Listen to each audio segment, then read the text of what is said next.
Did you see that the cast of The Breakfast Club reunited for the first time in 40 years since the movie came out?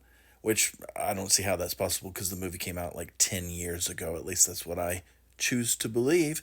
But everybody, we all love the movie The Breakfast Club. If you don't like the movie The Breakfast Club, then you deserve to go to detention yourself. But a lot's happened in 40 years. We've all got a little bit weirder, a little bit wiser, and a little bit more prone to go to bed by 9. Brian Johnson doesn't even look like the same person anymore. He now looks like a former linebacker who analyzes SEC football and says phrases like smash mouth offense unironically. And he probably, whenever he gets excited, he goes, "Let's go!" John Bender still looks dangerous, but like a different kind of dangerous, like the kind that gives horrible pop quizzes and soul crushing lectures on existentialism. He looks like a college professor who would take points off of your paper because your margins are too wide, or who would kick you out of class for showing up with a latte.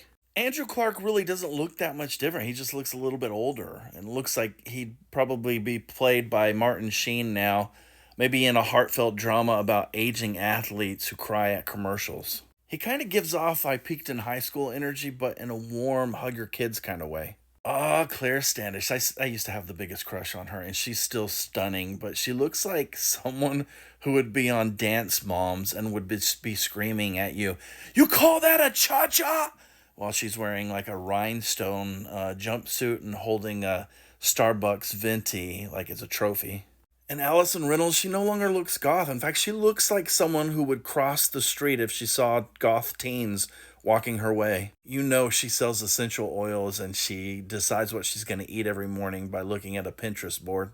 She totally eats stuff like quino stuffed papaya with a flaxseed drizzle. There's no way she's touching a cereal sandwich. That's for people who haven't discovered inner peace through herbal tea. Seriously though, I love the movie and I love that they reunited. They kind of feel like family. They kind of feel like the people that you used to do detention with.